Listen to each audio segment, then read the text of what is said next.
তো মাছটার সাথে এখন পেঁয়াজ, কাঁচামরিচ, টমেটো সব ধরনের মশলা দিয়ে দিব, যেহেতু মাছটা কাঁচা বসাবো। আর এভাবেই এই মাছগুলা বসালে আমার কাছে অনেক ভালো লাগে। আপনাদের কাছে কেমন লাগে অবশ্যই কমেন্টসে জানাবেন, আর আপনারা কিভাবে রান্না করেন। এই তো পেঁয়াজ দিয়ে দিলাম, টমেটো দিয়ে দিলাম, কাঁচামরিচ দিয়ে দিলাম, পরিমাণ মতো একটু মরিচের গুঁড়ো দিয়ে দিলাম, একটু হলুদের গুঁড়ো দিয়ে দিলাম, পরিমাণ মতো লবণটাও দিয়ে দিলাম। এখন তেলটাও দিয়ে দিলাম, একটু রসুন বাটাও দিয়ে দিলাম।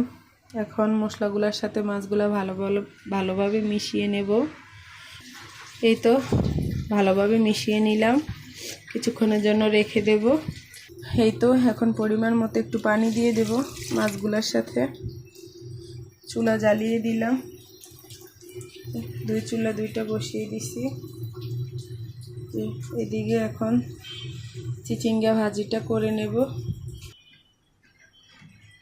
এই তো এখন ঢাকনাটা দিয়ে দিলাম, ছিদ্রিটা মুজিয়ে দেব তাড়াতাড়ি বলক আসার জন্য। আর এদিকে পাতিলা গরম হয়ে গেছে, এখন তেল দিয়ে দিলাম, ভাজিটা করে নেব। আর আমাদের বাসাটা রাস্তার সাথে, তো এই জন্য গাড়ি, রিক্সা বা যে কোনো কিছু গেলে হর্ন শোনা যায় বা শব্দ শোনা যায়। আপনারা হয়তো বা আমার অনেক ভিডিওতেই গাড়ির হর্নগুলা শুনে থাকেন। এই তো তেলটা গরম হয়ে গেছে, এখন পেঁয়াজ দিয়ে দিলাম, টমেটো দিয়ে দিলাম, কাঁচামরিচ দিয়ে দিলাম।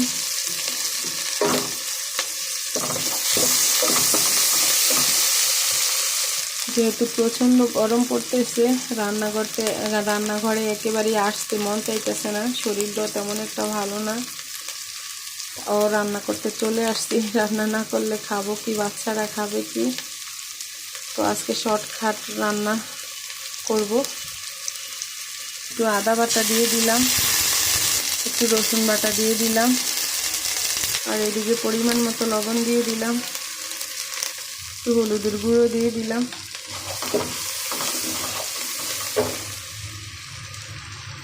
এই তো এখন চিচিঙ্গাগুলো দিয়ে দিলাম। এখন সবজিগুলোর সাথে, মশলার সাথে ভালোভাবে মিশিয়ে নেব। এই তো ভালোভাবে মিশিয়ে নিলাম, চুলা লো হিটে দিয়ে দেব। এই তো এদিক দিয়ে বাটা মাছের তরকারিটাও হইতেছে, অলরেডি বলক এসে পড়ছে।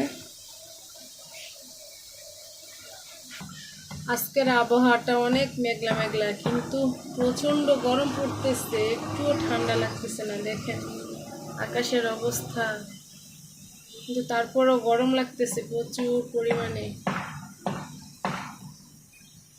এই তো চিচিঙ্গা ভাজিটা হয়ে গেছে, এখন কয়টা জিরার গুঁড়া দিয়ে দেব। তো জিরার গুঁড়া দিয়ে দিলাম, ভালোভাবে মিশিয়ে নেব।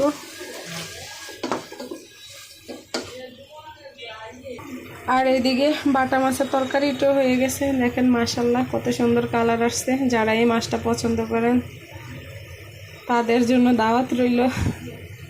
এই তো এখন কয়টা জিরার গুঁড়া দিয়ে দিলাম।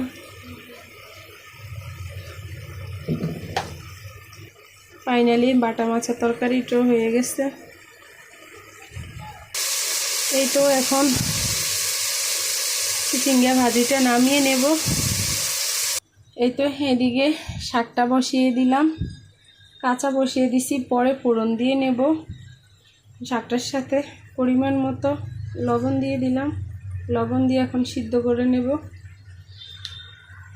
আর এদিকে মাছটাও এখন নামিয়ে নেব। এই তো পাইপিন বসিয়ে দিলাম, এখন মাছটা ভাজি করে নেব। মাছটার সাথে হলুদ, লবণ, মরিচের গুঁড়া দিয়ে দিছি, এখন ভালোভাবে মাছটার সাথে মিশিয়ে নেব। এদিকে পাইপিনে তেলটাও দিয়ে দিলাম। এই তো মাছটা ভালোভাবে মাখিয়ে নিছি, এখন তেলটা গরম হয়ে গেছে, মাছগুলো দিয়ে দিব। এই তো পাইপিনে মাছগুলো দিয়ে দিলাম। এদিক দিয়ে শাকটাও হইতেছে, আস্তে আস্তে। এদিকে মাছটা ভাজি হইতেছে, তো এদিক দিয়ে মাছটা উল্টিয়ে নিলাম আরেক পিঠ ভাজি হওয়ার জন্য। আর এদিকে শাকটা হইতেছে, দেখেন কত পরিমাণে পানি বের হয়েছে। এখন কয়টা কাঁচামরিচ দিয়ে দেবো সাথে, কাঁচামরিচ দিয়ে দিলাম। এই তো মাছ ভাজিটা হয়ে গেছে, এখন নামিয়ে নেব। এই তো মাছটা নামিয়ে নিলাম। তো এদিকে তেল দিয়ে দিলাম, তেলটার সাথে যেহেতু টমেটো